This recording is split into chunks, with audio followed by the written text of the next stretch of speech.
Illegal street parties at several spots across London have again caused another night of tension with police. The head of the Metropolitan Police, Dame Cressida Dick, said that around 140 officers have now been injured over the past 3 weeks as a result of demonstrations and gatherings. It's prompted some to question the relationship between some local communities and the police. Aisha Baksh has this report. An afternoon street party on an estate in West London saw riot police brought in again to control the crowds. The Met say they were following up concerns from local residents in Queen's Park, just off the Harrow Road, and it was an unlicensed music event. Catherine has lived on the estate for 40 years and says given the lockdown, she's not surprised street parties are taking place.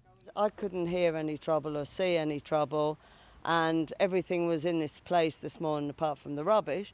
But, I mean, I can understand if it was a riot, but it wasn't. We need to build relationships. We need to make sure we engage effectively with communities, and we're only as good or as effective as our relationship with those communities.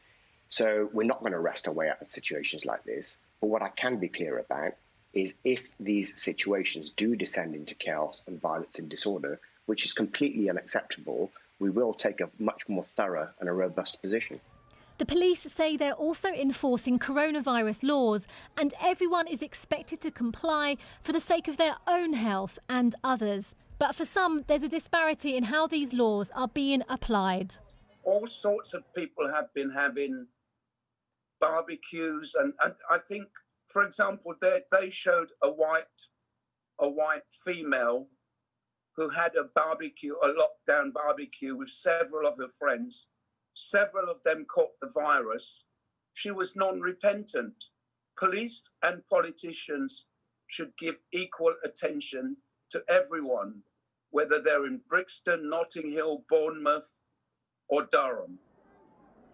The Met say no arrests were made and their officers are responding in the best way they can. Aisha Baksh, BBC London.